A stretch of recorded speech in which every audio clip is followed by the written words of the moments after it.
você vem recebendo muitas informações sobre a influência que a nova era tem tido na sociedade e como ela vem ganhando novos adeptos.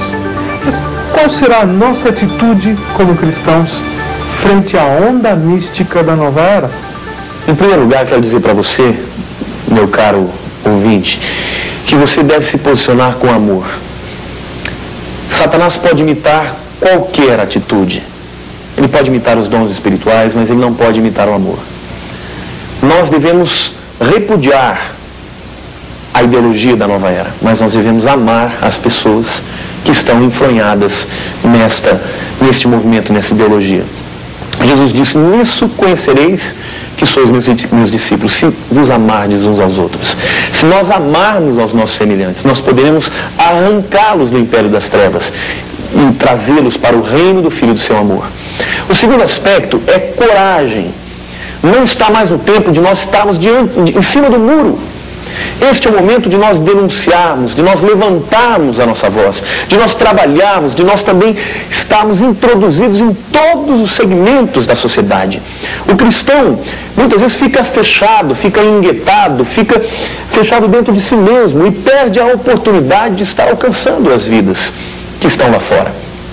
E a terceira atitude que nós devemos ter é discernimento. Discernimento, em primeiro lugar, para que nós não fiquemos procurando pelo em ovo, achando que tudo é nova era. E, ao mesmo tempo, que estejamos com os olhos fechados, fazendo vista grossa e achando que nada é nova era. Devemos pedir o discernimento de Deus, até mesmo para que nós não lutemos contra aquilo que é bom.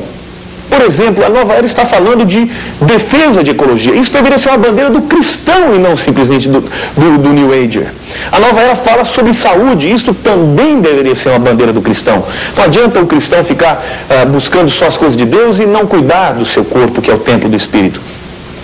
Devemos, portanto, ter uma atitude de buscar o discernimento de Deus e saber exatamente do Senhor aquilo contra o que devemos lutar.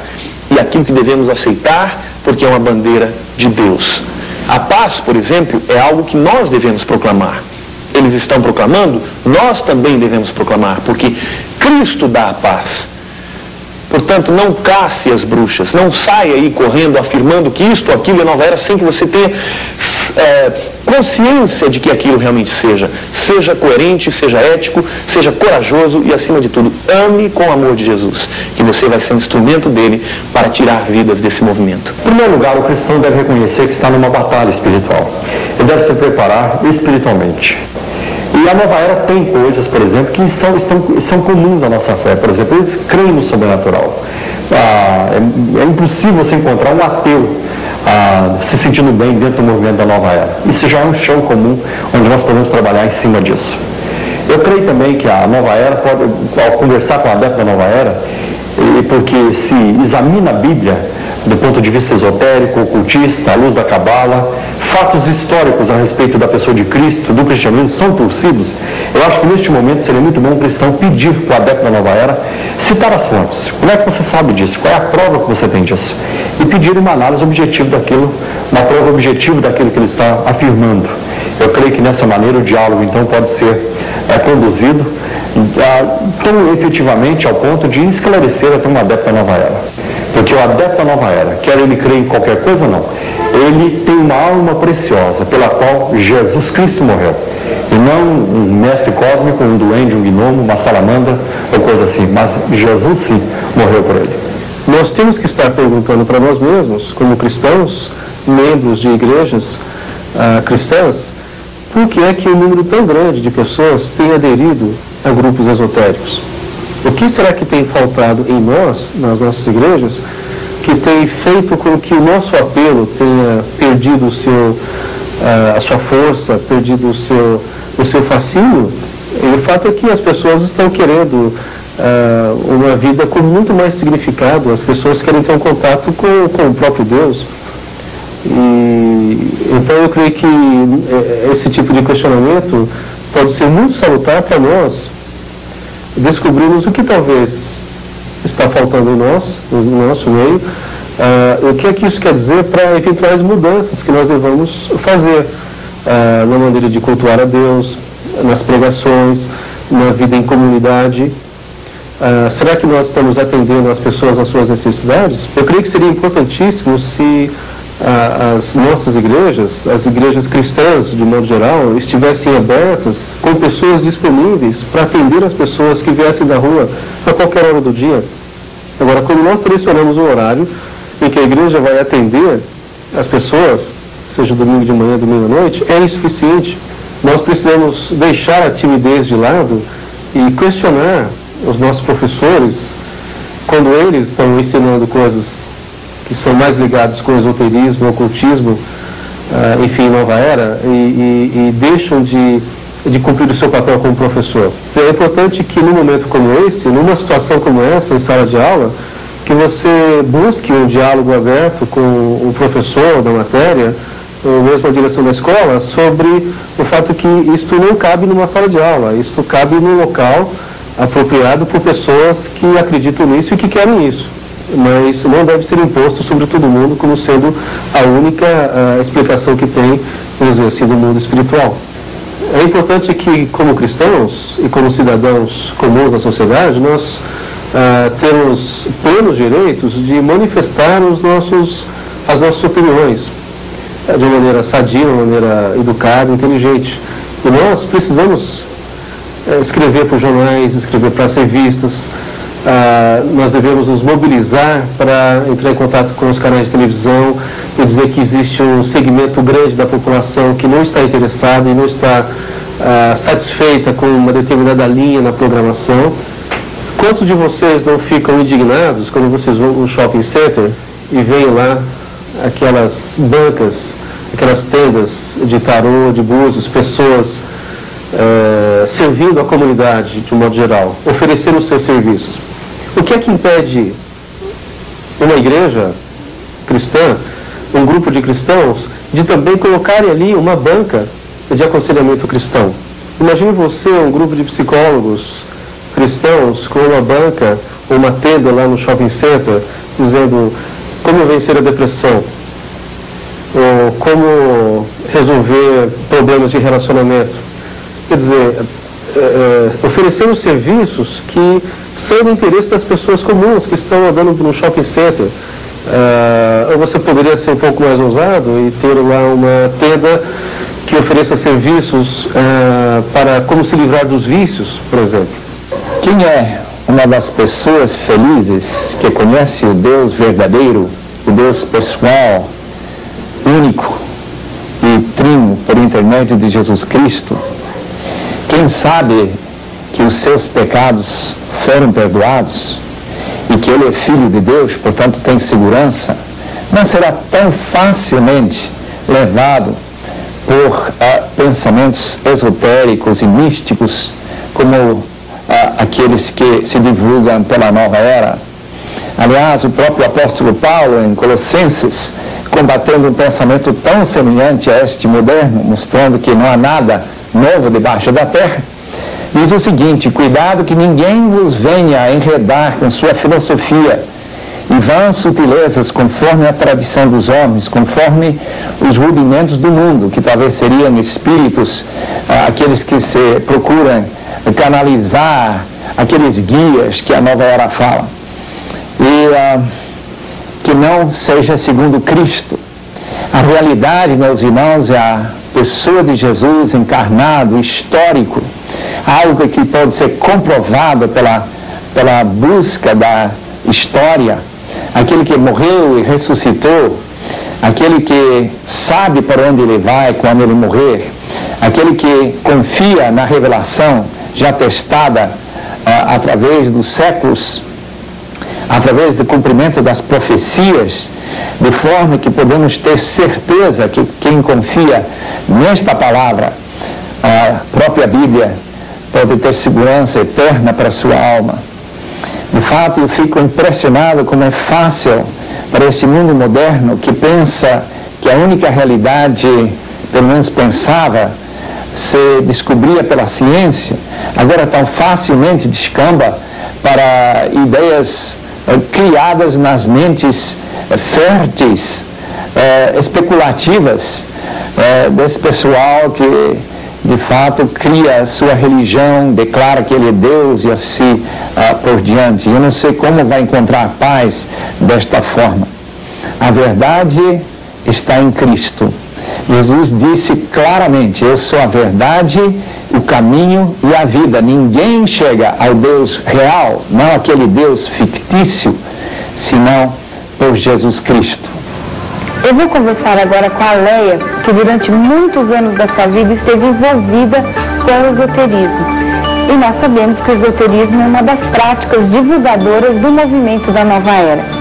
Leia, quantos anos da sua vida você esteve envolvida com o esoterismo? Cerca de 18 anos, mais ou menos. O esoterismo, como nós sabemos, é uma doutrina fechada. Só as pessoas que estão envolvidas com isso que podem saber o que se ensina lá. E o que levou você a buscar o esoterismo? Eu fui em busca da verdade, a verdade sobre Deus, né? A verdade sobre as religiões, o que as religiões pensavam a respeito de Deus. Qual foi então a sua trajetória durante esse período dentro do esoterismo? Eu iniciei com um livro intitulado A Terceira Visão, e esse livro é de autoria de Lobisani Rampa. Lá nós já tínhamos assim, práticas esotéricas dentro desse livro. Daí eu parti para Rosa Cruz, e a Rosa Cruz é uma filosofia fechada, né? A Rosa Cruz, ela tem graus, né? Você vai passando de um grau para o outro à medida que você vai estudando. E eu cheguei até o 8º grau. Quais foram as práticas esotéricas que você executou durante este período? Comecei iniciando por uma teoria, foi uma aula teórica, né, sobre o corpo espiritual. É como se existisse um desenho do corpo espiritual, você teria que conhecer esse corpo espiritual. E a partir daí, a gente fazia as práticas através da energização, utilizando energia. Depois eu comecei a estudar cristais, cronoterapia, que também é manipulação de energias. Tinha também treinamento de telepatia, né? Treinamento de clarividência, que é você enxergar uma coisa invisível. E aí, com relação à ufologia, o contato com extraterrestres, você teve alguma prática nessa área?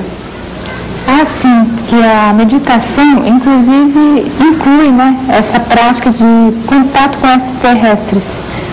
Mas eu não cheguei a contatar nenhum. Não conseguiu? Não consegui. Bom, e com relação também à terapia com vidas passadas, você mexeu com essa área também?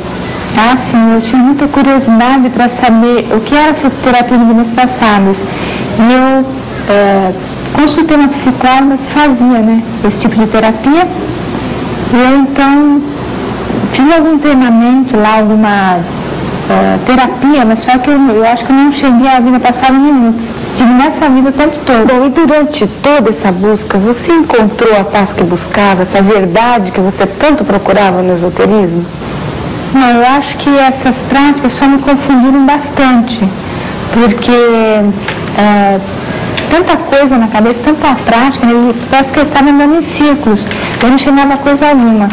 Isso foi me deixando de uma maneira assim, nervosa, né? Fui ficando com muita raiva dentro de mim, que eu não sabia nem explicar por que essa raiva, né? E o que culminou realmente com essa minha decepção do esoterismo foi quando eu experimentei o chá do Santo Daime. Não sei se você já ouviu falar, mas esse chá realmente acho que mexeu com muita coisa minha. Eu acho que realmente é uma coisa assim maligna, sabe? Porque eu fiquei muito atormentada com isso. Fiquei assim, tipo, uns 3 anos sofrendo muito espiritualmente. Era um tormento. Eu não sei explicar bem o que eu sentia, entende? E coisas começaram a acontecer, coisas ruins. Acontecimentos à minha volta ruins começaram a acontecer. E as pessoas explicaram que, as pessoas do esoterismo, né, da Nova Era, explicavam que isso significava que era uma limpeza de karma. Era alguma coisa que eu tinha feito em outra vida passada e que agora eu estaria pagando por isso. Mas eu não aceitei isso aí, não. Bom, então quando Jesus entrou na sua vida, porque você se decepcionou com o esoterismo, e aí, então quando é que você buscou a Jesus de verdade? Dentro do esoterismo eles dizem que Jesus é um dos mestres do astral, né? Um dos mestres do plano espiritual. E esse Jesus seria, às vezes, inferior a algum outro mestre. E eu sempre tive Jesus como uma figura única, né? Aconteceu o seguinte, eu estava dentro de uma aula de projeção astral e o professor começou a falar assim contra a Bíblia, né, dizendo que a Bíblia era um livro de 2000 anos atrás e que muita coisa foi deturpada. E eu não concordei em nada com isso porque eu nasci num lar cristão, então eu já conhecia muito sobre a Bíblia. Eu estava apenas buscando a verdade. E então a professora também falou sobre Jesus, nós zombando o nome de Jesus. Eu não podia nunca aceitar isso. Lembrei-me de Mateus 10:33, quando Jesus diz: aquele que me negar perante os homens, eu também o negarei perante meu Pai que está no céu. Então eu não podia mais compactuar com aquilo, eu me sentia assim, chocada com aquilo lá. E aí então você foi, buscou Jesus de verdade, e você realmente encontrou essa paz que você buscava em Jesus? A paz do mundo é uma paz ilusória, é uma paz falsa. Essa paz que o esoterismo tentava dar às pessoas é uma paz ilusória. Agora, a paz de Jesus é aquela paz que você tem tranquilidade, você se sente protegido, né?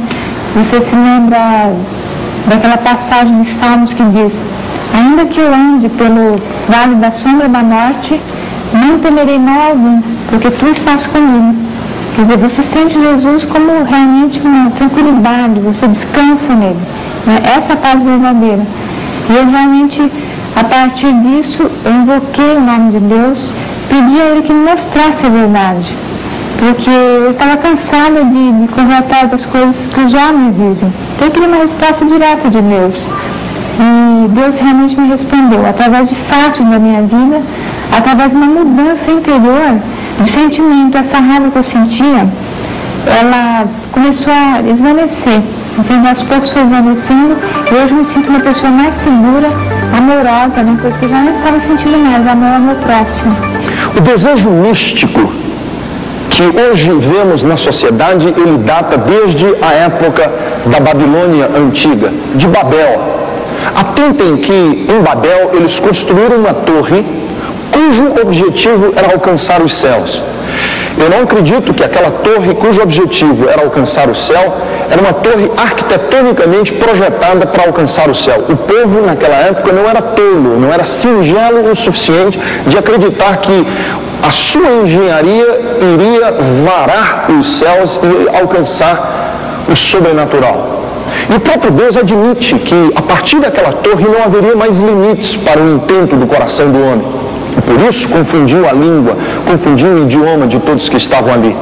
Aquela torre era, na verdade, uma torre esotérica, com o objetivo de domesticar, de captar e de convergir forças que eles acreditavam autônomas no universo para o seu bel prazer, para o seu bel entendimento. Nós não acreditamos que existam forças autônomas no universo. Não existem energias soltas no universo que podem produzir o bem e podem produzir o mal. Não há forças astrais, esotéricas, que são atraídas através de cristais, de pirâmides, de amuletos, de frases prontas, de receitas químicas que possam ser usadas para o bem do homem. Acreditar que o homem tem poder de domesticar essas forças e usar para o seu bel prazer, faz entender que essas forças estão acima do próprio Deus e que o próprio Deus se submete a essas forças. Veja que fascínio fantástico o homem tem sobre si, que se ele conseguir captar forças que estão acima do próprio Deus, o próprio Deus está domesticado, o próprio Deus está agora a seu serviço. E se houver alguma entidade benigna ou maligna, algum Deus bom ou algum Deus mau, se houver Deus e Satanás, essas forças estão acima deles e eles então obedecem a essas forças do universo. É aí que reside a grande tentação, o grande fascínio do misticismo, da feitiçaria. É ter Deus e o diabo ao nosso próprio serviço. Basta crer em eles, que domestiquemos, que tragamos essas forças que estão acima do próprio Deus, essas forças que o próprio Deus e o próprio diabo se submetem a elas. E o homem então busca essas forças autônomas no universo, independentes de Deus, e não entende, não compreende que na verdade não existem forças assim soltas no universo. As energias do universo, na verdade, provêm do próprio Deus. E o diabo, o poder que ele tem, que foi um poder delegado de Deus, ele não pode e não aceita ser manipulado por ninguém. Qualquer um que tenta captar forças independentes do universo está, na verdade, fazendo uma negociata com o diabo e se tornando servo, escravo do diabo. Está a serviço de Satanás. Há uma só maneira e um só método de um homem desvendar os mistérios espirituais. É quando ele se submete ao Deus vivo, que reparte com o homem, que dá ao homem os segredos do seu próprio coração. As Escrituras nos dizem que os olhos ainda não viram, o ouvido ainda não ouviu e ainda não penetrou no coração do homem aquilo que Deus tem preparado para aqueles que são seus e que nos foram revelados esses mistérios através do Espírito Santo de Deus. Deus quer nos dar poder, Deus quer nos dar dons espirituais, mas debaixo da responsabilidade do serviço e da submissão a Ele, Deus verdadeiro. Ele continua sendo Deus e nós sempre na condição de humanos, sempre na condição de barro frágil nas mãos do oleiro. Quando o homem quer galgar e ter energias e forças que estão acima do próprio Deus, ele quer ser o próprio Deus. E se tornando Deus, ele, na verdade, está se tornando escravo do diabo, que foi essa a tentação do diabo, fazer o seu trono acima do trono do próprio Deus. O misticismo é esse desejo, já antigo, vem desde lá, a Babilônia antiga, do homem se tornar senhor do próprio universo. Mas nós não fomos feitos para sermos senhores do universo. A mais antiga de todas as tentações foi esta: sereis como deuses. E nós não podemos ser como deuses. Nós somos sempre homens dependentes, frágeis e que precisam do auxílio e do cuidado constante de Deus. Bem, depois de todas essas entrevistas, fica claro que a nova era é uma volta ao passado. E se você pretende ter um futuro junto ao Deus verdadeiro, o Deus que a Bíblia prega, é hora de você abrir a sua vida integralmente a Jesus Cristo, que disse: eu sou o caminho, a verdade e a vida. Ninguém vem ao Pai senão por mim.